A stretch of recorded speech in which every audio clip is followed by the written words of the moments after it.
हमने शुरू भी किया था द्विविभाजन से, तो फटाफट द्विविभाजन को देखते हैं कि क्या पूरा कॉन्सेप्ट सीख गए द्विविभाजन की मदद से पूरा। अब दोबारा से लिख रहा हूं, अलैंगिक जनन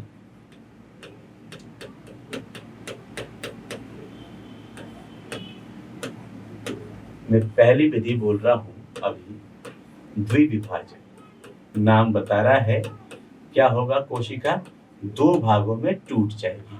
उदाहरण की बात अभी पढ़ाया है हमने, आपको आगे पढ़ा चुका हूं, लेकिन एक साथ सब आ जाए इसलिए दोबारा से लिख रहा हूं। क्या सिखाया आपको? अमीबा सिखाया बच्चे। अमीबा के अलावा यहाँ पे युगलिना में भी पाया जाता है। आपके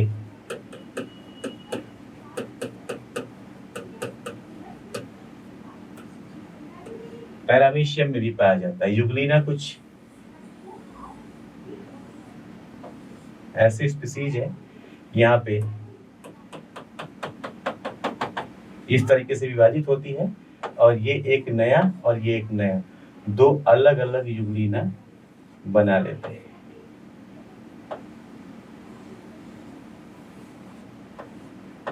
ये 2 संतति द्विविभाजन हो रहा है, ये इस प्लेन पे। और देखना पैरामीशियम को बोलते हैं हम लोग स्लीपर एनिमोलिक्यूल, मतलब चप्पल के जैसा। इसकी जो संरचना होती है थोड़ी चप्पल के जैसे होती है, ऐसे स्लीपर एनिमोलिक्यूल बोलते हैं।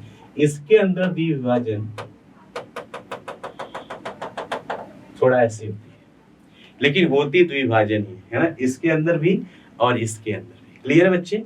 एक को बोल देते हैं अनुप्रस्थ और एक को बोल देते हैं अनुदैर्ध्य। क्या बोल देते हैं? एक को बोल देते हैं अनुप्रस्थ और एक को बोल देते हैं अनुदैर्ध्य द्विविभाजन। देखो बच्चों, क्या किया हमने, दोनों में विभाजन हुआ। ये वाले विभाजन को, इसको हम बोलते हैं हिंदी में, ये इसको बोलते हैं अनुदैर्ध्य। अनुदैर्ध्य द्विविभाजन है तो द्विविभाजन ही, लेकिन लंबवत प्लेन पे, इस पे, इसलिए क्या बोल दिया? अनुदैर्ध्य। और इसको क्या बोलते हैं? इसे बोलते हैं अनुप्रस्थ।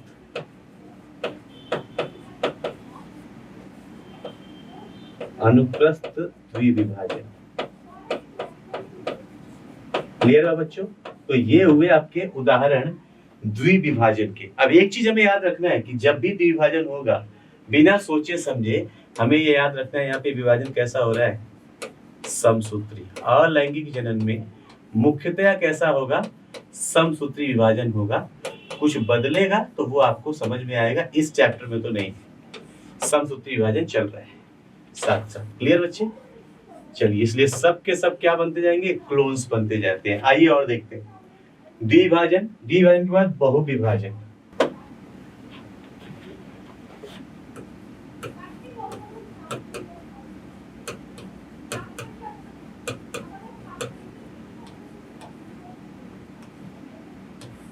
दिस इज कॉल्ड, दूसरा जो पढ़ रहे हैं, एक तो बहुविभाजन पढ़ लिया, अब फटाफट कर लेते हैं बहुविभाजन कि ये बहुविभाजन की प्रक्रिया क्या होती है। क्लियर बच्चे? ये बहुविभाजन की प्रक्रिया क्या होती है ये देख लेते हैं। आइए देखिए, अमीबा की कोशिका के अंदर ही ये भी कहां पाया जाता है, अमीबा। अरे वो भी अमीबा में, ये भी अमीबा में, हाँ अमीबा में। लेकिन ये कब, जब परिस्थितियां कैसी हो, प्रतिकूल परिस्थिति हो। अमीबा के अंदर प्रतिकूल परिस्थिति में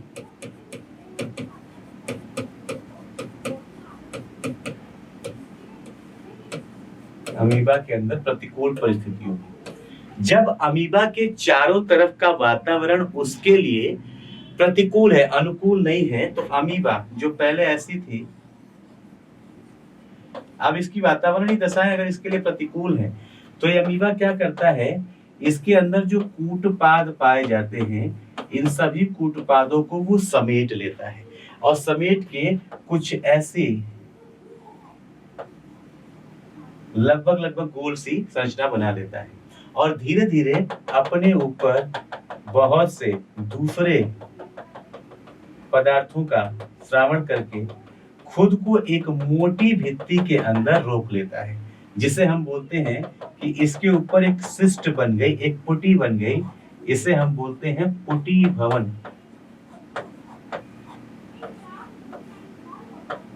क्या बोलते हैं? पुटी भवन। अपने ऊपर उसने एक पुटिका बना लिया, अपने ऊपर उसने क्या कर लिया? एक पुटिका बना लिया, एक आवरण बना लिया। और जब तक इसके चारों तरफ कंडीशन अनफेवरेबल है, प्रतिकूल है, ये ऐसे चुपचाप बैठे रहे। जब इसके लिए अनुकूल परिस्थितियां आएंगी, यहाँ पे बैठा है ऐसे, और अंदर बैठे बैठे यहाँ पे लगातार बहुत सारा माइटोसिस, बैठे बैठे ऐसे ही यहाँ पे क्या कर रहा है? ये बहुत सारा माइटोसिस करके खूब ढेर सारे अंदर अपने ऐसे केंद्रक और प्रोटोप्लाज्म बना लेता है, और ऊपर आवरण है ही पुटी। जब इसके लिए फेवरेबल कंडीशन आएगा तो ये ब्रेक होते हैं, और यहाँ से ये एक एक निकल के नया अमीबा बना लेते हैं। ये क्या करेंगे? नया अमीबा बना लेंगे। कब? ये नया अमीबा कब बनाएंगे? अनुकूल परिस्थिति होगी।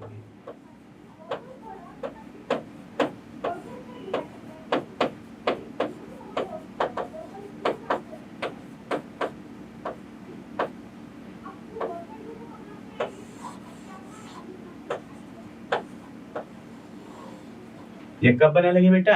अनुकूल परिस्थितियों। तो अमीबा के अंदर बहुविभाजन भी होता है कब? प्रतिकूल परिस्थितियों के अंदर। इसके अलावा भी और बहुत सारी जगहों पे आप देखेंगे अलैंगिक जनन की कुछ विधियां, जैसे अलैंगिक जनन की ही एक विधि है जिसे हम बोलते हैं, हिंदी में क्या बोलते हैं? फ्रेगमेंटेशन को, टूटना। क्या बोलते हैं?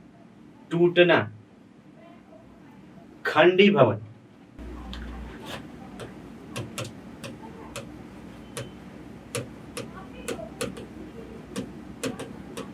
फ्रेगमेंटेशन, जिसे क्या बोल रहे हैं यहाँ? खंडी भवन।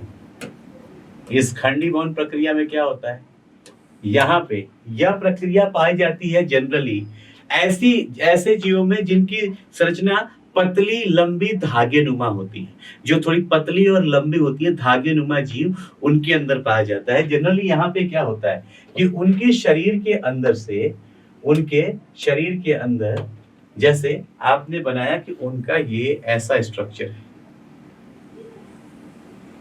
तो यहां से किसी रीजन से ये दो खंड में टूट गए, और ये बिल्कुल एक नया, और यहां से बिल्कुल एक नया जीव बन जाता है। इसे बोलते हैं आप क्या? खंडी भवन। इसे क्या बोलते हैं हम लोग? खंडी भवन। टूट के पूरे से एक नया का नया जीव बनना क्या कहलाता है? खंडी भवन कहलाता है। ये उदाहरण कहाँ कहाँ हो सकते हैं, जरा आप सोचिए कि आप लोगों ने 11th में बहुत सारे चैप्टर पढ़े हैं। 11th में आप लोगों ने प्रॉपर बायोलॉजिकल क्लासिफिकेशन और प्लांट किंगडम पढ़ा है। पादप जगत का वर्गीकरण भी, जीव जगत का वर्गीकरण भी पढ़ा है, और पादप जगत पढ़ा है, जंतु जगत पढ़ा है। कहाँ पे ऐसी जगह आपको दिखाई दी कि टूट के नई संरचनाएं बन जाए? फटाफट सोचिए, कुछ उदाहरण याद आए? चलिए मैं बता देता हूं। ये पाया जाता है आपके यूरोथ्रिक्स में,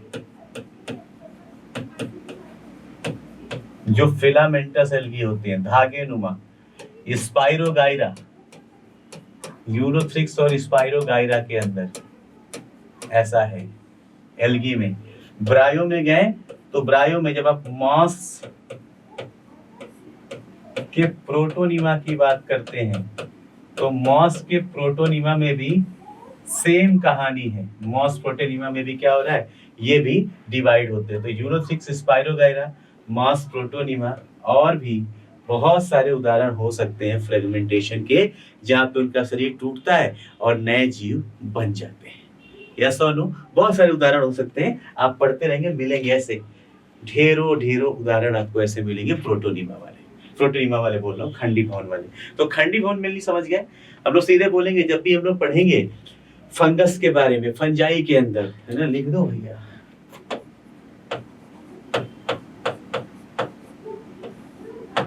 फंगस तंतुओं के अंदर ऐसा ही होगा फ्रेगमेंटेशन। वहां पे भी क्या होगा? ये टूटेगा। मास के प्रोटोनिमा में भी क्या हो रहा है? ये ब्रेक हो रहा है। ये सेम चीज चलती रहेगी हर जगह बेटा। बहुत सारे उदाहरण। इसके बाद फ्रेगमेंटेशन के बाद हमने विभाजन पढ़ लिया, फ्रेगमेंटेशन पढ़ लिया, विभाजन में भी हमने द्विविभाजन और बहुविभाजन दोनों कर लिया, खंडी भवन भी कर लिया। अब क्या बच गया? अब क्या बच गया देखते हैं उसको। मुकुलन विधि द्वारा, जिसे हम क्या बोलते हैं? बडिंग। इसमें क्या होगा? उसकी मुख्य बॉडी से, उसके शरीर के मुख्य हिस्से से, कहां से? शरीर के मुख्य भाग से ही क्या बनने लगता है? मुकुल निकलते हैं, छोटे छोटे बड लाइक स्ट्रक्चर निकलते हैं। समझिए, यहाँ पे एक बॉडी है, कुछ भी, ठीक है, यहाँ से एक छोटा सा ऐसा एक संरचना निकलता है, इसी संरचना को आप बोलते हैं मुकुल या बड बोला जाता है। क्या बोलते हैं? मुकुल या बड। यही धीरे धीरे यहाँ से खाना पानी लेके धीरे धीरे अपना आकार बढ़ाएगा, बड़ा होता है ये मुकुल। ये संरचना धीरे धीरे बाद में खाना पीना लेके ये मुख्य शरीर यहाँ पे और यहाँ से एक नया बन जाता है, इसे बोलते हैं मुकुलन। इसका जो उदाहरण है, इसका चित्र आपके एनसीईआरटी में बहुत बढ़िया सा दिया है। ईस्ट के अंदर ही इसका उदाहरण है, ईस्ट के अंदर पाया जाता है। इसका उदाहरण है एनिमल में हाइड्रा, हाइड्रा के ऊपर पाया जाता है। ईस्ट और हाइड्रा ये इसके दो मुख्य उदाहरण हैं। इसका आपके एनसीईआरटी में चित्र भी दिया हुआ है, ये रहा चित्र बेटा। ये देखिए क्या हो रहा है, यहाँ पे आपको दिखाई गई हैं सभी संरचनाएं। इस चित्र के अंदर आपको क्या किए गए हैं? सभी संरचनाएं दिखाई गई हैं, यस और नो। यहाँ पे आप देख लीजिए कि ये है बड, ये है कलिका, या इसे हम लोग यहाँ क्या बोल रहे हैं? मुकुल बोल रहे हैं। ये क्या बेटा? मुकुल। और ये पेरेंट सेल, ये पैतृक सेल है। एक ही पित्र है, इसी एक ही पित्र के ऊपर मुकुल का बनना शुरू हुआ, मुकुल का बनना शुरू हुआ, और मुकुल बनते बनते ये जो मुकुल है ये अलग हो जाएगा और इस तरीके से पूरा का पूरा एक नया ईस्ट बन जाएगा। तो यहाँ पे उदाहरण आपने पढ़ लिया है।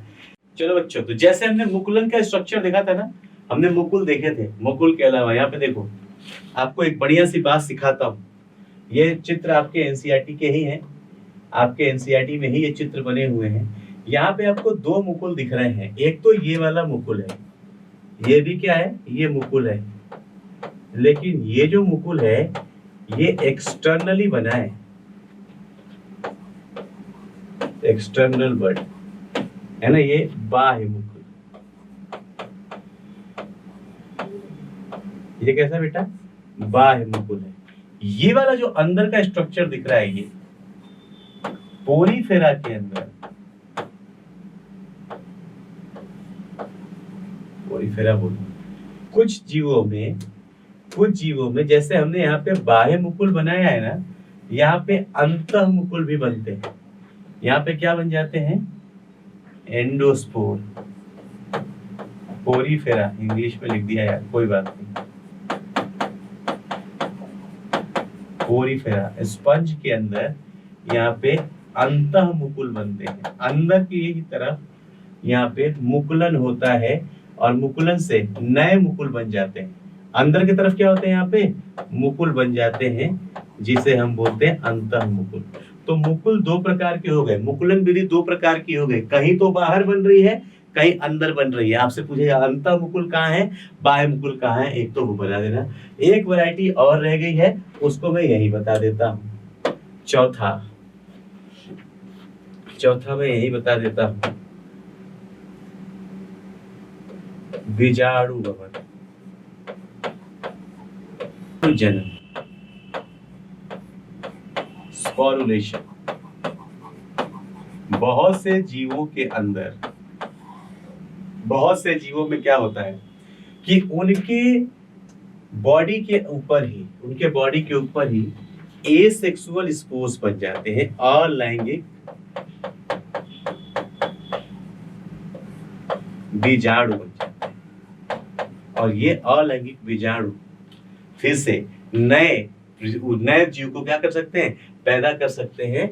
जैसे यहाँ पे जूस्पोर,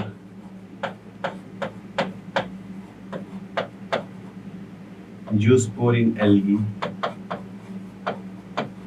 एल्गी के अंदर जूस्पोर, यस और नो। और जूस्पोर इन एल्गी के अलावा यहाँ पे दिख रहा है पेनिसिलियम में, फंजाई के अंदर पेनिसिलियम में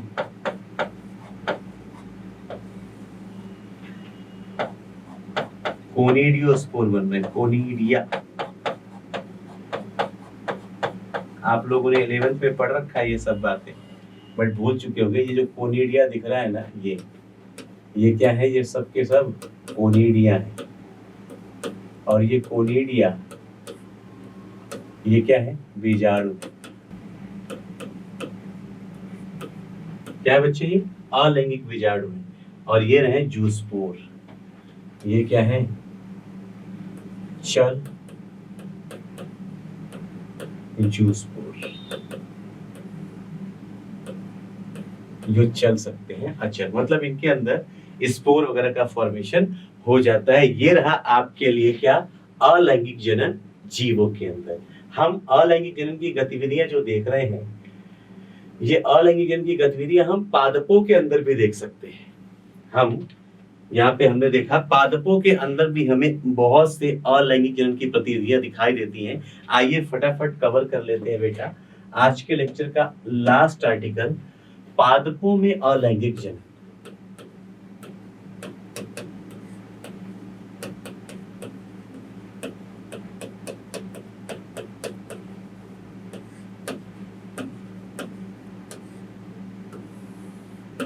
पादपों के अंदर, पादपों के भीतर अलैंगिक जनन। आइए देखते हैं क्या है।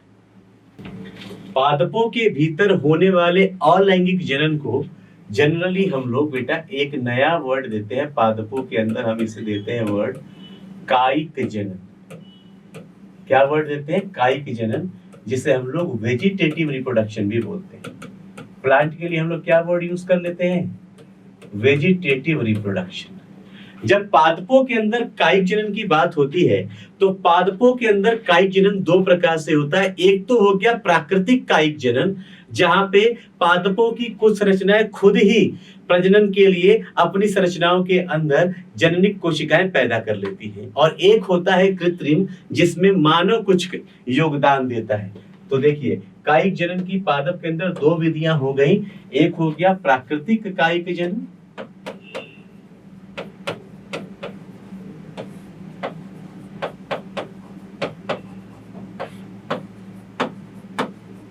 एक हो गया प्राकृतिक कायिक जनन और दूसरा हो गया कृत्रिम।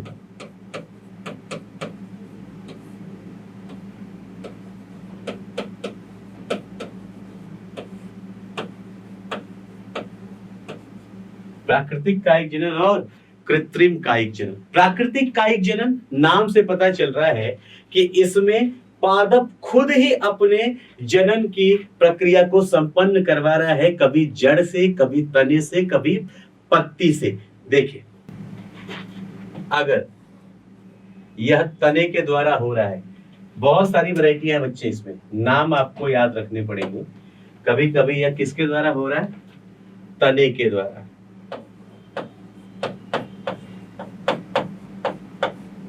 अगर यह तने द्वारा हो रहा है, ये कायिक जनन, प्राकृतिक कायिक जनन तने के द्वारा हो रहा है, तो तने में भी बहुत सारी इसकी क्या है?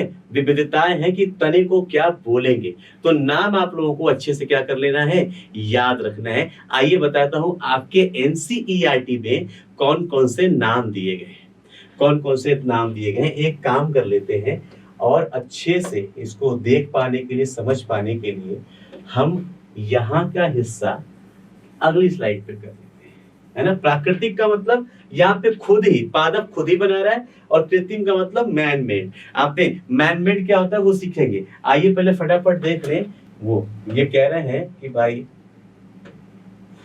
प्राकृतिक कायिक जनन में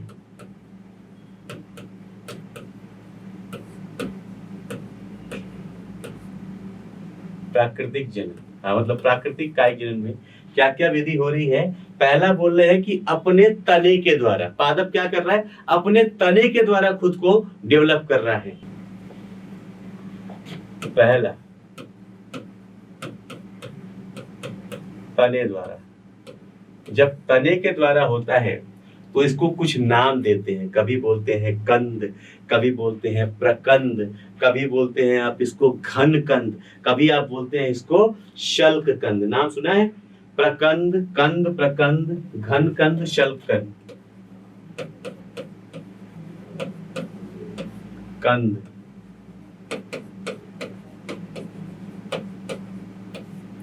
प्रकंद,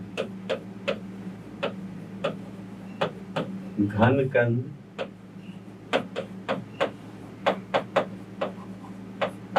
शल्क कंद। ये चार नाम आपको पढ़ने हैं तने।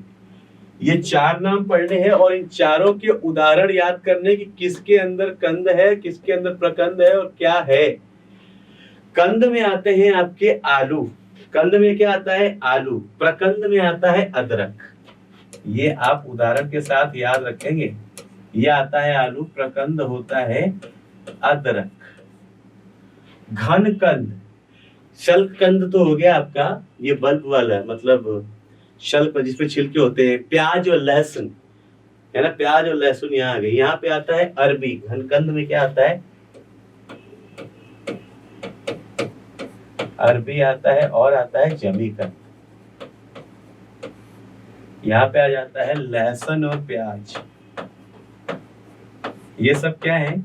ये सब जड़ें हैं, सॉरी तने हैं। ये सब संरचनाएं क्या है? तने हैं। और इन तनों के द्वारा ही आप क्या कर रहे हैं? नए पौधे भी उगा सकते हैं। तने के द्वारा क्या कर सकते हैं आप? नए पौधे भी उगा सकते हैं। वो कहानी हो गई यहाँ की, तने के द्वारा। स्पष्ट हुआ बच्चे? स्पष्ट हुआ? तने के द्वारा। अब ये जो तने हैं ना, ये सब जमीन के अंदर थे। दूसरा यहीं पे सीख लो, तने के द्वारा कुछ वायवीय तने भी हैं जो हवा में होते हैं। कुछ कैसे तने हैं बच्चों? वो भी यहीं पे सीख लेते हैं। वायवीय तने,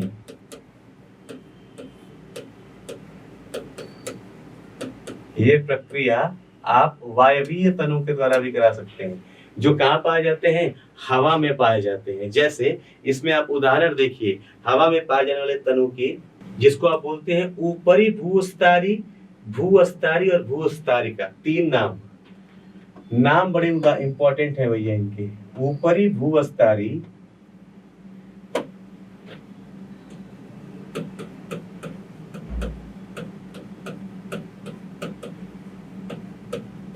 ऊपरी भूस्तरी,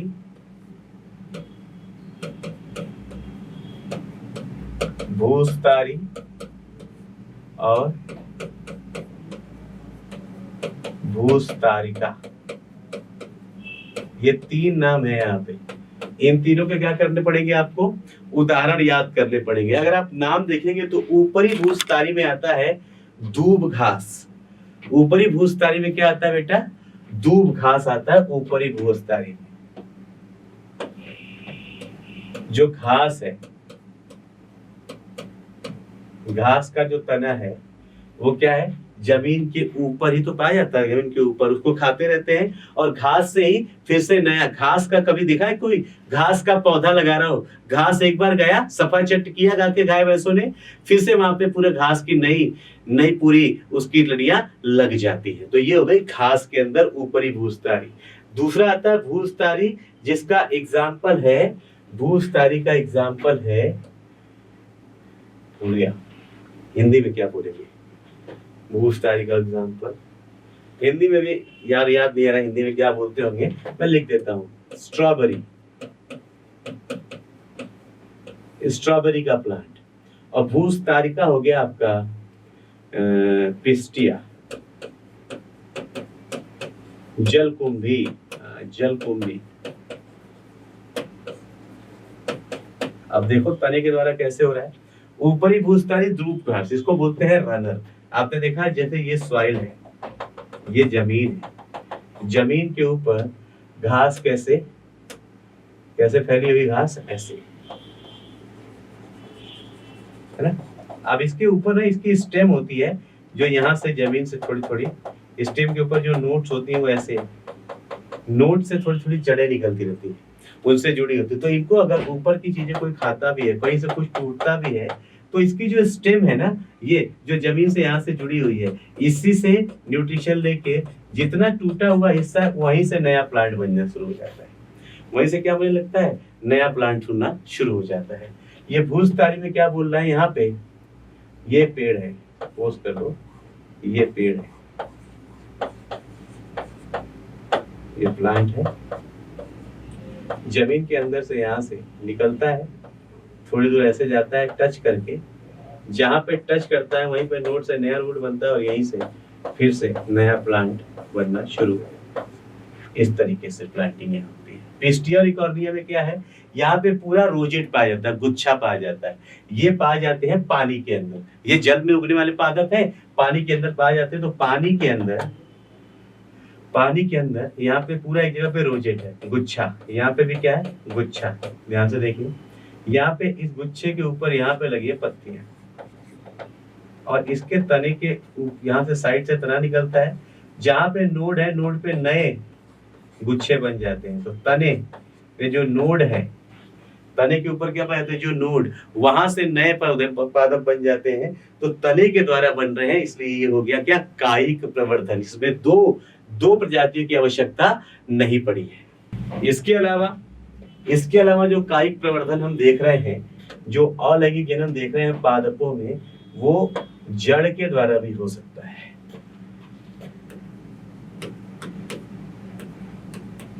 जड़ द्वारा कायिक प्रवर्धन, जड़ भी क्या कर सकता है, कायिक प्रवर्धन में यूज हो सकता है। यहाँ पे जड़, और साथ ही साथ देखिए यहीं पे ये भी कर लेते हैं पत्ती के द्वारा भी कायिक प्रवर्धन हो सकता है। और सबसे बढ़िया एग्जाम्पल जो है ना, वो पत्ती का ही पूछा जाता है आपसे एग्जाम में।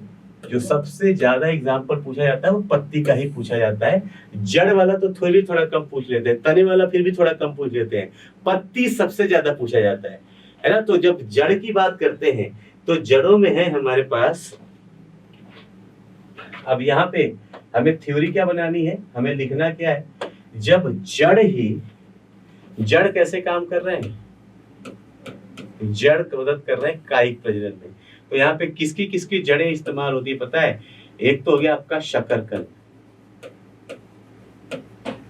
शकरकंद की जड़, शतावरी का पौधा सुना होगा आपने, शतावर या शतावरी बोलते हैं, शतावर, शकरकंद, शतावर, सिर्फ उदाहरण याद रखने आपको। और डहेलिया के पौधे में भी जड़ काम करता है, जड़ से ही कायिक प्रवर्धन होता है। इसका सबसे इंपॉर्टेंट एग्जांपल है ब्रायोफिल्लम, यही याद रखना है और बस यही याद रखना है। ब्रायोफिल्लम के अंदर मेनली यहाँ पे आपको ना उदाहरण ही याद रखते हैं। ब्रायोफिल्लम में क्या है देखेंगे, ब्रायोफिल्लम में जो इसकी लीव्स होती है, ब्रायोफिल्लम की जो पत्ती होती है, ब्रायोफिल्लम की लीफ के, ब्रायोफिल्लम के लीफ के कक्ष के अंदर, इसके अंदर लीफ के अंदर क्या होती है, यहाँ पे कक्षस्थ कलियां निकलती है।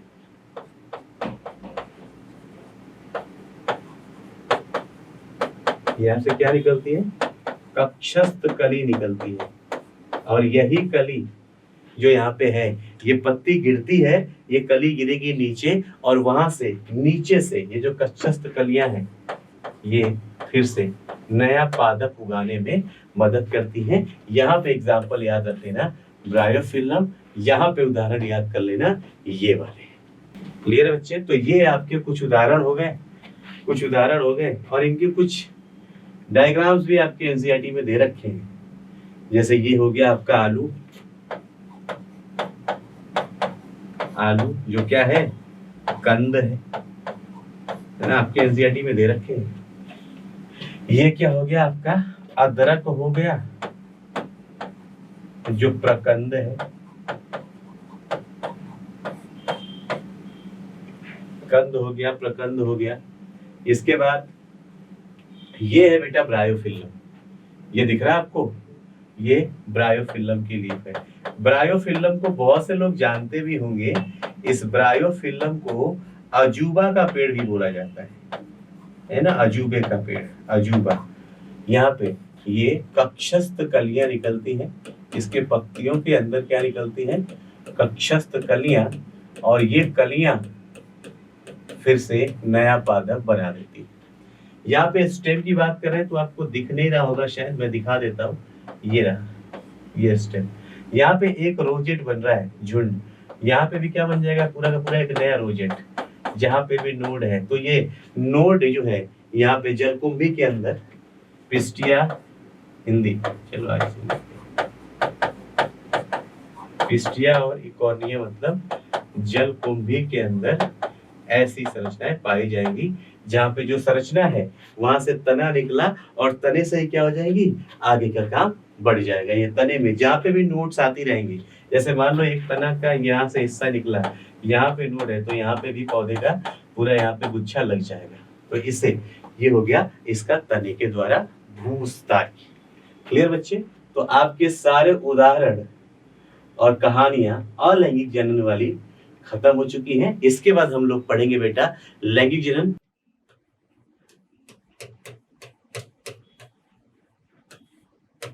लैंगिक जनन, that is called as sexual reproduction. हम लोगों ने बात कर लिया था बेटा,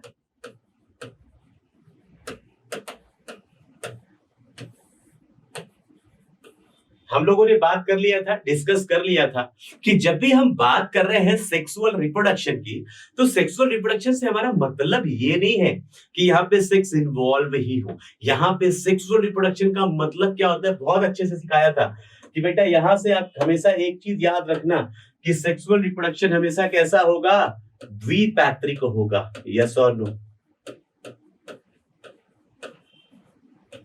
कैसा होगा? द्विपैत्रिक, बाई पैरेंटल। हमेशा ये द्विपैत्रिक होगा, बाई पैरेंटल होगा। यहाँ पे दो पितृ की आवश्यकता होगी, और ऐसे जगह पे हम बोलते हैं सेक्सुअल रिप्रोडक्शन। जब हम लैंगिक जनन की बात करते हैं और दो पितरों की बात करते हैं, तो बहुत से बार परिस्थिति ऐसी होती है जंतुओं में भी और पादपों में भी, जहां पे जो नर व मादा है वो एक ही शरीर के ऊपर होते हैं। जहां पे नर व मादा क्या होते हैं, एक ही शरीर के ऊपर होते हैं। समझेंगे, बहुत बेसिक सी बात है। द्विपैत्रिक चाहिए, एक चाहिए आपका नर और दूसरा चाहिए आपकी मादा। क्लियर बच्चे? बहुत से बार ऐसा होता है, ध्यान देंगे,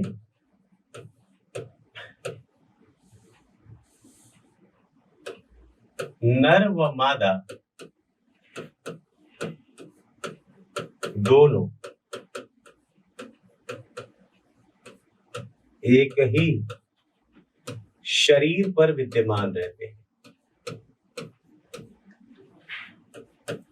ऐसा हो सकता है कि नर व मादा क्या हो, दोनों एक ही शरीर पर विद्यमान हो, एक ही जगह प्रेजेंट हो, विद्यमान रहते हैं। ऐसा संभव है। जब भी ऐसी स्थिति होगी, नर व मादा एक साथ होंगे, इसे हम बोलते हैं दोनों एक साथ है, इसलिए उसे बोलते हैं उभयलिंगी। ऐसे शरीर को जहां पे नर व मादा दोनों एक साथ है, उसे उभयलिंगी या उभय लिंगाश्रय बोलते हैं।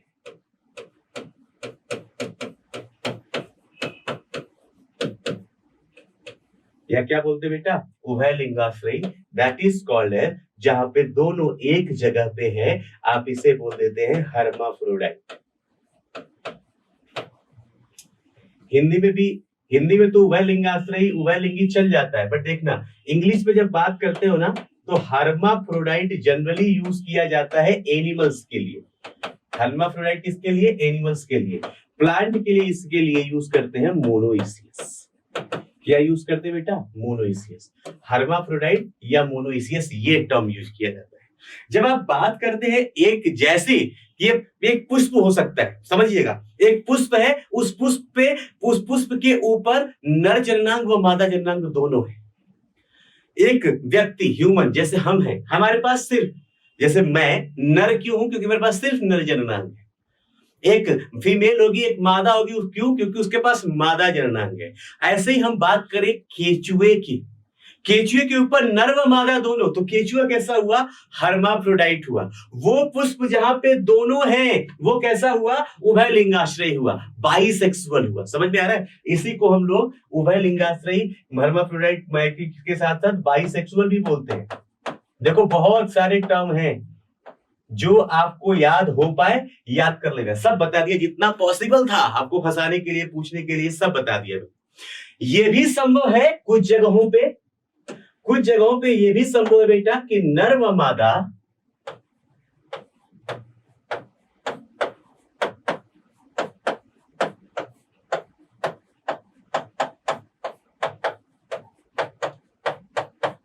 अलग अलग शरीर पे पाए जाते हैं।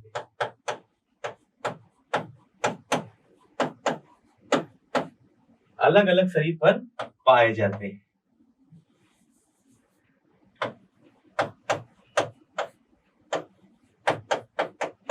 क्या होता है ये? अलग अलग शरीर पे। अब ऐसी परिस्थिति में क्या होगा सुनना, इसे आपने क्या बोला? उभय लिंगाश्रयी। ये क्या होंगे? एक लिंगी। ये क्या होंगे? एक लिंगी होंगे।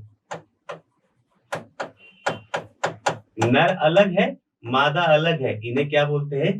एक लिंगी या एक लिंगाश्रय।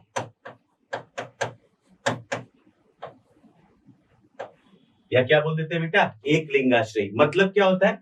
यहाँ पे जैसे मोनोसियस लिखा है, यहाँ पे लिख देते हैं डायोसियस। अब आपको याद करने में दिक्कत होती है, बहुत से बच्चे बोलते हैं सर हमें पता ही नहीं चलता कब हमें मोनोसियस होगा कब डायोसियस होगा। यहाँ पे हमेशा देखो क्या करना है, डायोसियस। डाई मतलब क्या? दो। डाई मतलब क्या? दो। मतलब जब मेल और फीमेल दो अलग अलग जगह पे है तो डाइसियस बोलेंगे। तरीका बता रहा हूं। मोनो का मतलब होता है एक, दोनों जब एक जगह पे होंगे तो मोनोसियस बोलेंगे। इस तरीके से याद कर। यहाँ पे हमेशा एक लिंगी में जहां पे नर जननांग पाया जाएगा वो नर कहलाएगा, और जहां पे मादा जननांग पाई जाएगी उसे मादा कहेंगे। यस और नो? यहाँ पे तो दोनों एक ही पे था, तो यहाँ पे हम ऐसा कुछ क्लासिफिकेशन कर नहीं पा रहे थे, लेकिन यहाँ पे जननांगों की स्थिति देख के अलग से नर व अलग से मादा।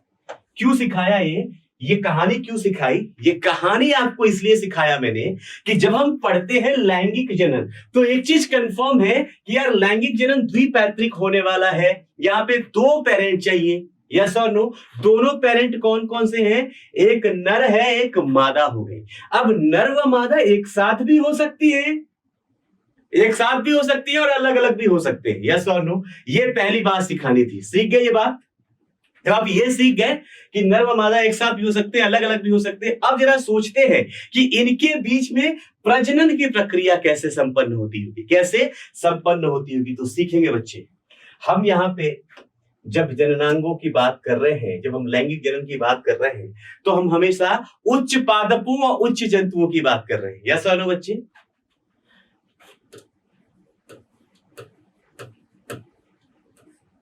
उच्च पादपों एवं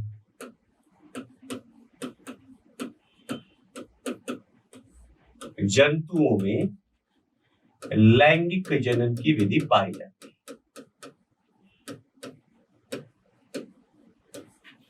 लैंगिक जनन विधि पाई जाती है।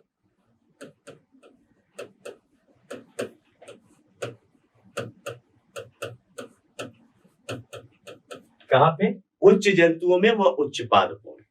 अब लैंगिक जनन में दोनों के लिंगों से बनने वाली कुछ संरचनाएं मिलती हैं, इसलिए जो लैंगिक जनन की प्रक्रिया है उच्च जंतु या उच्च पादपों के अंदर, इस प्रक्रिया को समझने के लिए हम इस प्रक्रिया को 3 भागों में बांट देते हैं। तो लिखते हैं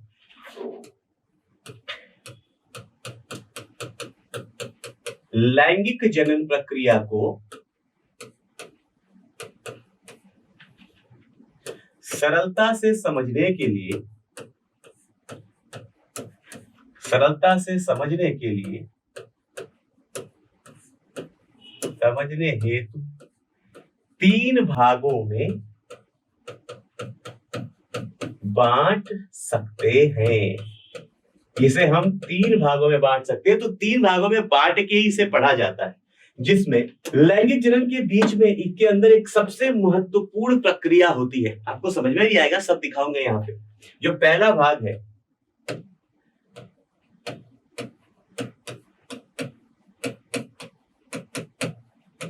पूर्व निषेचन घटनाएं, दूसरा मुख्य भाग निषेचन, और तीसरा पश्च निषेचन। मतलब पता है, अगर आप ये देख पा रहे हैं तो हमने ये जो 3 घटनाएं हैं, इस जो 3 भाग में आप बांट रहे हैं, इन तीनों घटनाओं में हमने एक घटना हर जगह दिखाया है। क्या? ये निषेचन। देखो यहां पे भी निषेचन है, बट निषेचन के पहले की बात होगी पूर्व निषेचन। यहां पे भी निषेचन है, लेकिन निषेचन की बात की, यानी लैंगिक जनन में जो सबसे महत्वपूर्ण प्रक्रिया है वो क्या है? वो है निषेचन। क्या बच्चे? वो है निषेचन। देखिए जरा अब कि यहाँ पे होता क्या है। मैं आपको थोड़ा सा एक बेहतर तरीके से एक मोटा मोटा आइडिया देने के लिए, डिटेल भी करेंगे बट एक मोटा मोटा आइडिया देते हैं। हमने बना दिया एक नर व एक मादा। प्लीज बच्चों ध्यान से देखो। नर के अंदर हम बनाने वाले हैं नर युग्मक, मादा के अंदर हम बनाने वाले हैं मादा युग्मक। अब ये नर युग्मक और मादा युग्मक लिख रहा हूं। ये अगर मैं मानव की बात करूंगा तो ये नर युग्मक शुक्राणु होगा, अगर मैं मानव की बात करूंगा तो मादा युग्मक अंडकोश होगी। यस और नो? अगर मैं पुष्प की बात करूं तो ये नर युग्मक यहाँ पे परागकण होगा, मादा युग्मक स्त्रीधानी होगी, वहां पे स्त्रीधानी के अंदर अंड कोशिका जो होगी वो होगी। यस और नो? तो ये नर और मादा के हिसाब से बदलते रहेंगे। हम सबके बारे में बात कर रहे हैं, हम जीवों में लैंगिक जनन की बात कर रहे हैं, तो हम एक मोटा मोटा पढ़ रहे हैं। किसी स्पेसिफिक जगह पे क्या बोलते हैं वो उस जगह के हिसाब से। जैसे जैसे ही यह पहला अध्याय खत्म होगा, दूसरा आप पढ़ते हो पुष्पों में लैंगिक जनन, तो वहां पे हम सिर्फ पुष्प की बात करेंगे। फिर तीसरा चैप्टर पढ़ते हो मानव में लैंगिक जनन, तो वहां पे हम बस मानव की बात करेंगे। अभी हम कॉमन बात कर रहे हैं, अभी हम सबकी बात कर रहे हैं एक साथ। क्लियर बच्चे? नर व मादा, नर युग्मक व मादा युग्मक, ये दोनों युग्मक आपस में संलयित हो जाते हैं। इसी प्रक्रिया को हम क्या बोल रहे हैं? निषेचन। इसी प्रक्रिया को हम क्या बोलते हैं बेटा? ये प्रक्रिया कहलाता है निषेचन की प्रक्रिया। क्लियर हुआ? यही प्रक्रिया क्या है?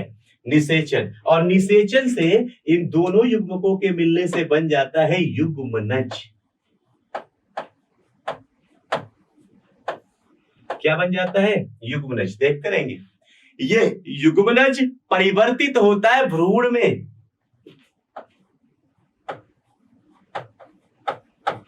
और इसके बाद इस भ्रूण का परिवर्धन होता है। लेकिन भ्रूण का परिवर्धन लैंगिक जनन में 2 तरीके से होता है। कभी कभी तो कुछ जीव, कुछ पादपों के अंदर आप देखेंगे ये जो भ्रूण है, ये भ्रूण डायरेक्ट नया प्लांट तो मतलब प्लांट के अंदर नहीं, मैंने एनिमल में डायरेक्ट नया एनिमल बना देगा। कभी कभी ये अंडे के फॉर्म में जाएगा। तो बहुत सारी बातें होती है। हम क्या कर रहे हैं, हमने ये नर मादा, अगर मैं पादप की बात करूं, देखना हमने उच्च पादप की बात की है, मतलब एंजियोस्पर्म की, तो ये भ्रूण पादप दिखाने के लिए कि ये पौधों की बात कर रहा हूं, हम बात कर रहे हैं पादप की। ये भ्रूण जो है, यह भ्रूण बीज में परिवर्तित हो जाता है और इस बीज से फिर नया पादप बन जाता है। यस और नो? प्लांट के अंदर ये कहानी है। एनिमल दिखाने के लिए मैंने कलर चेंज कर लिया है। यहाँ पे एनिमल को मैं रेड कलर से दिखाने की कोशिश करूं, आई थिंक रेड कलर की विजिबिलिटी अच्छी आएगी। हाँ ठीक है। एनिमल भ्रूण जो है ये 2 तरीके से, जंतुओं में भ्रूणी परिवर्तन 2 तरीके से होगा। कभी कभी तो ये अंडे बन जाएंगे और अंडे से फिर नया जीव निकलेगा, और कभी कभी ये डायरेक्ट ही यही भ्रूण परिवर्तित हो जाएगा नए जीव में। ये 2 स्थितियां बनती है। लेकिन आप देखिए यहाँ पे लैंगिक जनन हुआ, लैंगिक जनन से नया पादप बन गया और लैंगिक जनन से ही नए जीव बन गए, चाहे अंडे देने वाले बने चाहे बच्चे देने वाले। तो लैंगिक जनन के अंदर क्या क्या चीजें होंगी, मैंने क्या बोला था, इसमें 2 चीजें हैं। पहली चीज, इसे 3 भाग में हमने बांटा है ना बेटा। पहली चीज हमने बेस किसको बनाया था, हमने कहा निषेचन मेन है। तो निषेचन की प्रक्रिया जो हो रही है इसके पहले का ये जो पूरी कहानी है ये है पूर्व निषेचन। ये क्या है, पूर्व निषेचन की घटना। ये हो गई निषेचन, निषेचन से युग्मनज बन गया, युग्मनज बनने के बाद की इसके नीचे की जो भी है ये है पश्च निषेचन। आपको इन्हीं चीजों को डिटेल में पढ़ना है, समझ में आया। ये पहला स्टेज, नाम देख लीजिए अब, ये दूसरा स्टेज और ये तीसरा स्टेज, यही तो लिखा था मैंने, पहला दूसरा तीसरा, इसी को डिटेल में करना है, राइट।